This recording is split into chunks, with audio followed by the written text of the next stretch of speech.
All right, good people. We're finally at the finish line. This is episode 10, the finale of Shogun, which has just been one hell of a ride. And we're ready to sign off for the last time tonight with our recap review of it. Nadia, we watch a lot of television over the years, and I say we were going to start off on this point. Now that we've seen it all, how would you rank this show amongst the elites? It's incredible. I hope we get another season. I want more from this story and these characters. I thought it was absolutely amazing. Um, I don't know what I would rank it in terms of like all time, but it's definitely up there for me because I've mentioned like how much I love like period type dramas and like Vikings and like Spartacus and like all those kind of shows. So I absolutely love this. I thought it was incredible. Yeah, shout out to some of our leads here, Anna, Cosmo, Hiroyuki. I mean, man, we've been wanting this since New York Comic Con, excuse me, San Diego Comic Hmm. Con of last year. And when we got the first episode, we were so wild. And now that we've seen all 10, I just am just still just it's incredible. And I don't know where I would rank it, but it's definitely amongst one of the best television shows I've seen in a very, Hmm. very, very long time. And there's no bias. There's no there was no preconceived notions. They just advertised it well and it just blew us off our feet from one episode to the next. And now that we're here, I'm just going to say this was a fantastic season. If this is all we get, then I would be okay. I think FX, Disney, Hulu, all of them are probably back at the board at the table right now. Like, listen, I know we said limited, but we might need to do a little bit more. I think it will be critically acclaimed. I think they will win some awards at the end of this year. Um, I think there's no reason why they wouldn't give us more. And there's definitely more story they can tell. And I want to start off right there. We knew war was inevitable, but we didn't get war. We didn't get war at all. We got foreshadowing and predictions of what the war would be and how the fate of the war would turn. And I think we could be confident and say, well, that probably is what's going to happen. But with all these very cinematic and very epic moments in this series, for them to avoid that tells me that maybe they're holding off to save it for the next season. So I ask you, if we had to put a pin in it right now and say that's it, or stick a fork in it and say that's it, are you okay? Or you really, really, really need that second season? I think I want more. I like we were saying how like episode 7 was amazing. Then we were like, "Oh my god, 8 was amazing." Then we were like, "Oh my god, 9 was amazing." So, I'm not going to say 10 was underwhelming. It kind of tied like things together, but it was very like I don't even know how to describe it, but not much happened. It was more so like describing what can happen and Yeah, kind of like tying things up, but I'm just like, yeah. no, like this cannot be the end. Like I want to see more war and more whatever else like happens More with this. drama. I feel Give like there us was all. so much like build up to like what's going to happen for there like not to be a war. I'm like, Yeah. oh. Yeah, they put a nice bow on it. If they realize this is all, I mean, I would imagine they spent a lot of money with the costume Mhm. design, set locations, everything that they've done to make this show work. If they had to put a bow on it and say this is we have to see how the viewers show up for it and what and other aspects of it to make this successful. If they have to wait for that, then I highly suggest anybody watching us to go out there and support it. Obviously, if you've been here thus far, you have been supporting it, but ensure that the folks around you are supporting it because I think that's what they're waiting on. I think they're waiting for this to buzz to the top of the mountain and for them to really say and green light the second season. I think they really want to see how the fans show up and show out for this. So, us, we love television. This is our job. This is what we do. Even as fans or just regular people, we like to consume these things, but we hope for the folks that's looking for a good series that wanted it all to be released. Here's your opportunity now. All 10 episodes are available on Hulu, on Disney Plus, whatever way you want to watch it. Go out and support this one. I can assure you this was worth every bit of the 10 hours that we spent watching this. And I said it, episode 10s are always like that. They Yep. always are a sense of like, do we tie it up? Or did we give you that cliffhanger? And this one gave a little bit of both. Like we're seeing character dynamics we've never seen. I want to start off right there with Bontoro and Blackthorne Mm-hmm. playing nice. I know we should not at all be pro Bontoro because he's been such a jerk this entire time. But I'm willing to say, in the heart of empathy, I'm ready to turn the page and I'm ready to see that camaraderie be built on them too. After Mariko's death, they both lost somebody they love, one for one good reason. I mean, even you called it. Said Bontoro looks like he's kind of trying to step up. It's a little too late, but looks like he was trying to do the right thing. But what would that camaraderie look like going forward? Bontoro was like one of the most revered assassins. Imagine if Blackthorne was able to get some of that toolage and he was able to be an asset on the field, like those type of things. Like, I'm for it. But for you, a lot of big moments in this episode, nonetheless, with none of the action. What was something that really stood out to you that you think we should start off on talking about? Damn, I feel like there's a lot. I'll kind of start with the emotional, I guess, aspect of this episode. I was trying to kind of feel John's situation because he returns to Fuji and he's like, "You seem healthy and happy. I don't want you to stop being my consort." It's kind of like I think I couldn't tell if he's like lonely and like he needs like a friend and like now that he speaks a little more Japanese, he's feeling more comfortable. But I don't know, I couldn't tell like if that was like a lonely bonding kind of like moment for him. Because she lost her family as well. And then they had that moment like on the boat together, where they were both kind of like letting go. So it was very like good point. Sad kind of that part.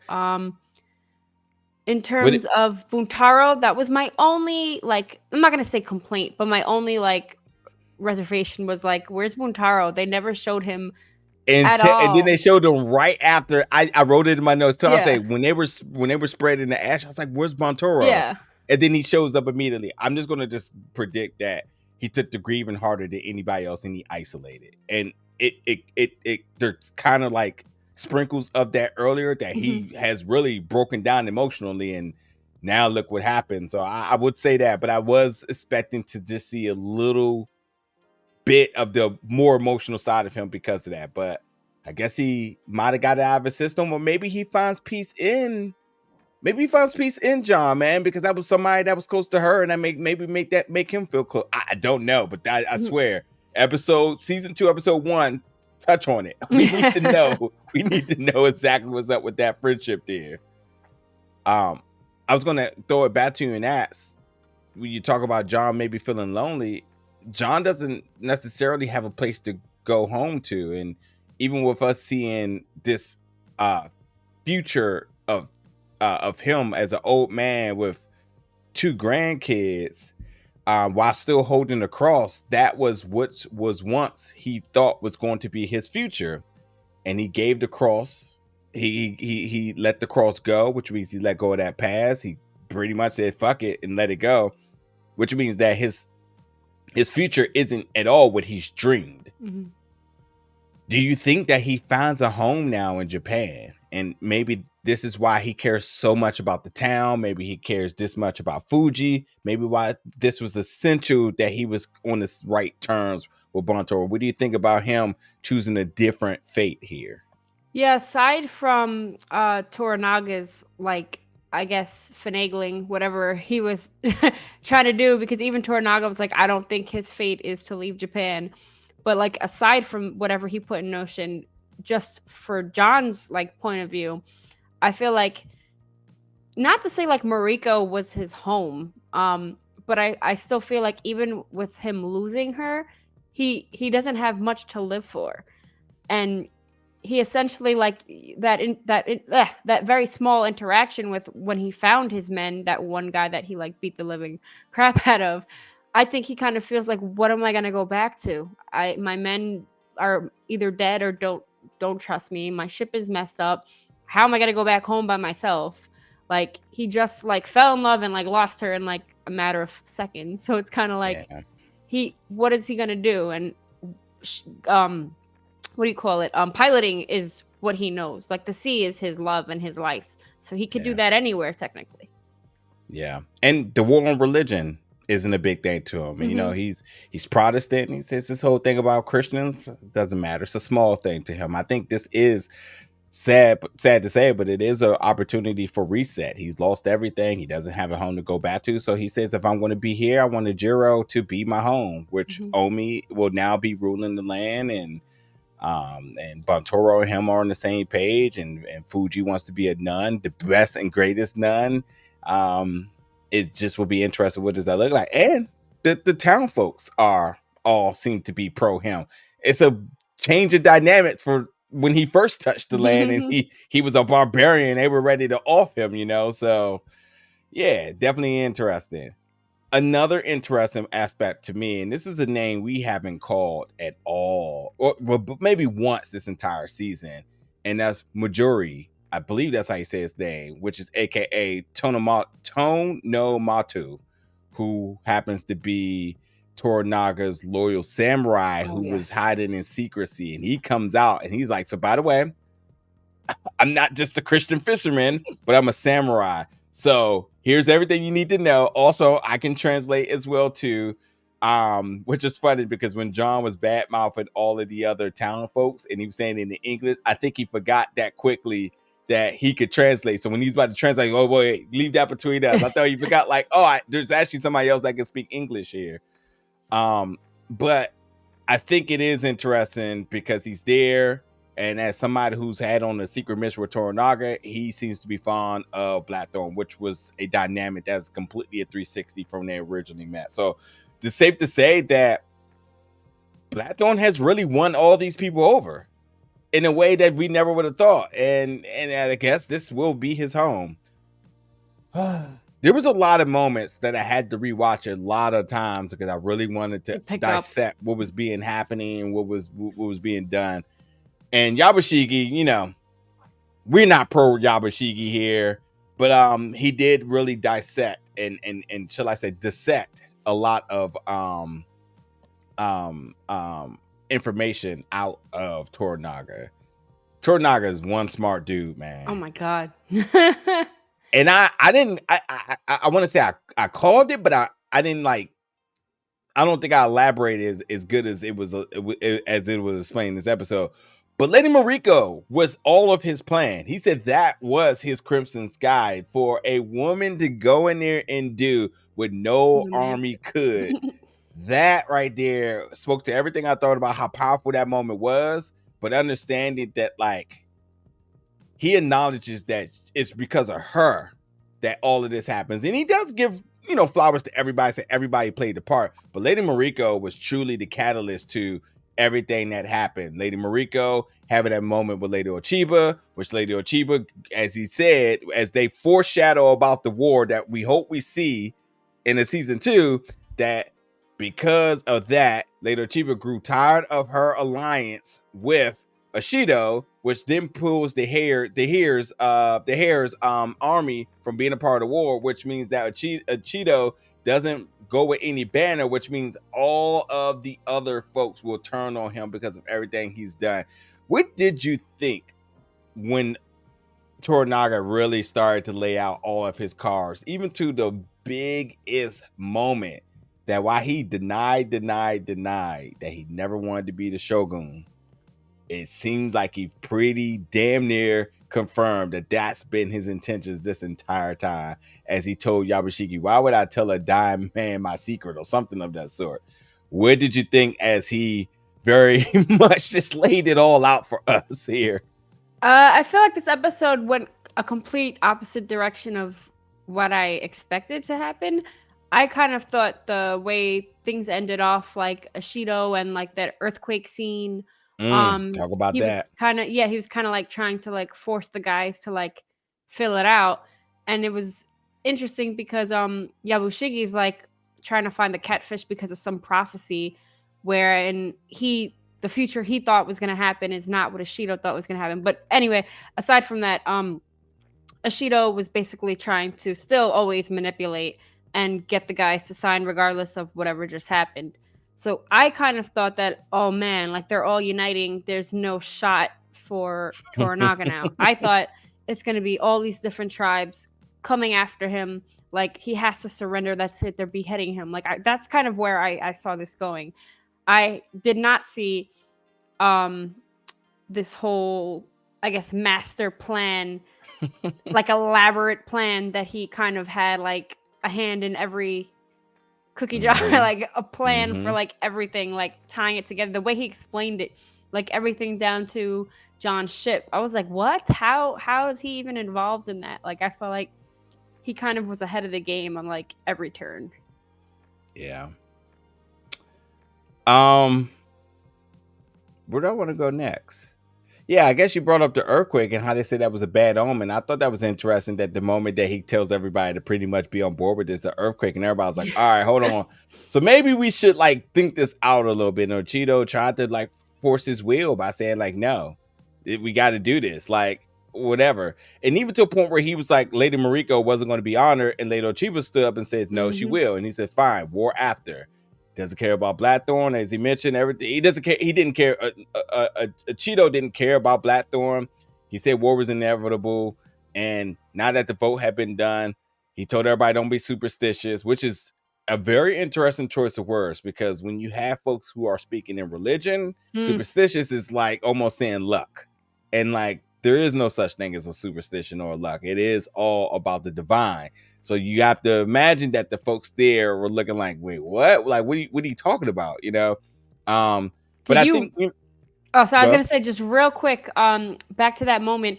Do you think that Yabushigi? I thought that he went crazy. I thought that he like lost his mind, but it was weird because at the end he seemed a little more there, a little more attentive. So I didn't know if he was exaggerating it or like to try to get home, or if he legitimately like lost his mind.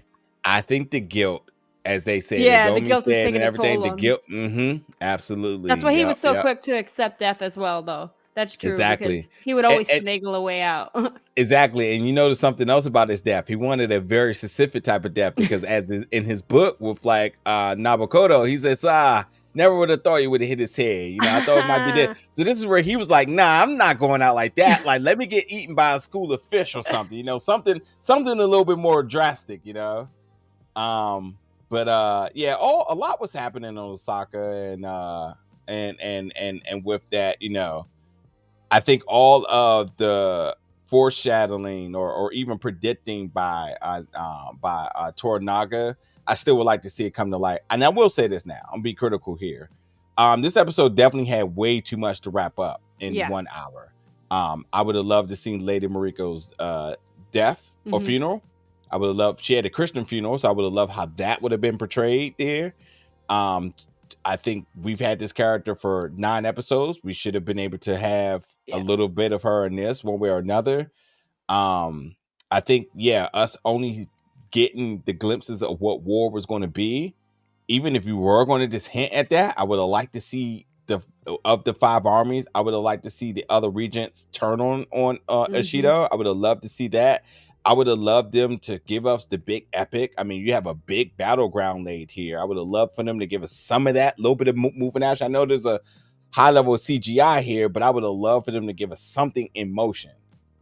So you know, this episode had way too much to fill in 1 hour, and I don't think it was able to do so. But it did tie it up in the knot of saying, like, if this is it, you know, at least we wrapped it up. You don't have to leave too much to curiosity here, you know. But they still obviously can go forward with seeing what happens next. I mean, Toranaga seeing everybody in Ejiro working together, how does that make him feel? You know, and as he's sworn to create a sort of an era in great peace, you know, seeing that it happens to be written off of the back of Blackthorne, how does that make him value him now? Because essentially he kind of looked at him like, oh, he makes people laugh, so kind of have to have a distraction around. And even Yabushiki looking at him like, you did all of this and all these casualties for these lesser people, you know, and it's always because it was always about him. Does he turn this around at some point and really make it about everybody else? You know, there's a lot they can obviously do, but I think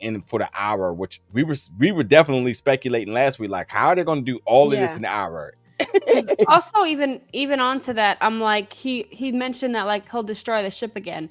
So I don't really understand like what his intentions are with Blackthorne. Like, does he really think that he's useful in battle? Is he even trying to learn from him, or like he's just a pawn to play with? I kind of a little confused on that. On like, it can't be that just he makes him laugh. Like, keeping him on the leash. That's all it is. Keeping him on the leash.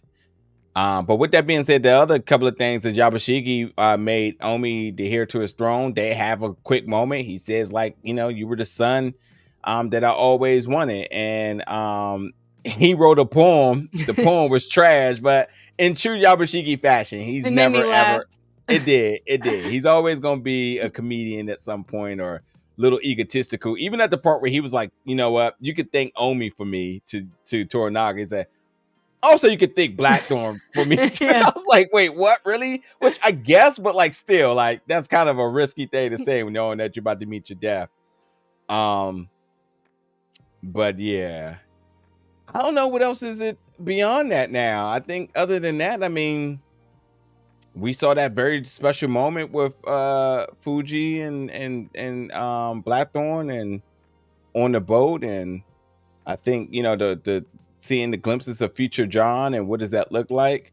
I think. Sorry. Oh, last time I was gonna say, and even Toranaga saying that it was the Christians inside the town. They need to be looking for a person, and John was willing to just say, "It's not that serious to me. Let's move on." And knowing that it was Toranaga the entire, well, we didn't know, but it was Toranaga the whole time. They had to do that to test him. Him just being a puppet master he is. But man, but I don't know. I think that might be it for me. Go for it. Something else you were going to say? Well, back on the testing part too, I'm confused with that because Mariko, I guess, organized this with the church in order to keep John alive. So yeah. I'm kind of just confused by how Toranaga like comes into play with that. Like maybe she just needed his permission and he saw it as like an option, like for him to abuse his power or something. But still a little confused on how that benefits anybody. Yeah, like, and I will also. I guess for like the Christian sense, they don't want him to go home or to continue his, I don't know what the word is, but the false, whatever you would call it. I don't know what you would like word it, but his false ideologies, I guess, against their religion. But I feel like they didn't really explore the Christians enough in this episode. No, they didn't. I was just going to mention, besides Avito basically making it seem like, oh, we're playing good together. I'm sure Mariko would enjoy that. But John knew, like, okay, this is clearly a setup here. Mm-hmm. So there's definitely no love lost there between the two of them. Like, there's definitely going to still be high tensions. As he mentioned, like, what about a future where we don't have this sort of like holy war going on? He's like, yeah, that would never happen. So they didn't touch on it a lot, which I think is a good thing. Maybe there's a lot more they can do about it next season, but I just think that like we were really focusing on the battle of the five armies, mm-hmm. or the whole idea of the battle, everybody in the divide of the power amongst the about to call them the consorts, everybody that was a part of the regents, the council of regents. And just kind of seeing how that played out. Like they kept it where it mattered between the council of regents and the divide of power there, and not dive too much into the religion. We know that religion played a big part. We know that the spread of Christianity has always been a very powerful vehicle, and in terms of land domination. America could attest to this. But I think they just kept it where it mattered, and maybe they can expand on it next, because I mean, there's so many characters that we can like. What about them? What about them? What about them? What would that be? I mean, hell, we didn't even get to see Mariko's son and what's the effects of everything that happened with that, but still so much they can talk about. Back to the council though, like I was also a little like annoyed that they were so quick to just agree with Ishido that Toranaga did it. Like why what would Toranaga have anything to do with this? Like after all the events that just happened, like are you guys still that brainwashed? Right, until the earthquake hit, and everybody was like, oh, okay, hold on, wait a minute now. That's very, and I mean, I would have same time. Like that was very eerily timely. But I mean, like, yeah, I would like to see the council turn on Yoshida. I would like to see Yoshida's back against the wall. I would like to see Lady Ochiba be more loyal to Lady Mariko, and even her having that moment with her son where she called her friend and talked And about the didn't she poem and technically everything. marry him? So Yeah, didn't well, they're engaged. I or mean, engaged? yeah, Okay. but either way, I mean, yeah, let's see that expand more. Let's see what happens with that, you know. So, Kayama, who, you know, in this whole religion thing and how he didn't show up to be Mariko's second, what does that look like in the eyes of the church? You know, what are they going to do? I think there's a lot they could talk about, but I think that's what this episode was supposed to do. The episode was supposed to tie a bone on the first season and leave us optimistic for the second one. And man, if they do, they're not coming back to 2026 because the preparation for this show, they need a lot of time. And please take all of it, all of the time that you need. Honestly, I could do a few seasons, like just to use Vikings as an example. Like Vikings doesn't only take place in like one, I guess, country, like one continent. Like I know this is solely Japan. I still want it to be Japan, but I mean in terms of like the different enemies, they can explore like, you know, the different like sects, the different like 5 tribes. In this season, the next one they can like explore like the Portuguese like conquistadors or whatever, like taking over and like battling the church and like I don't know. I feel like there's so much more they can do. So I really hope it sticks around and explores like all these different things. Yep. I think that's it. I think that will do it. You have anything else you want to add about this show, this season, this episode?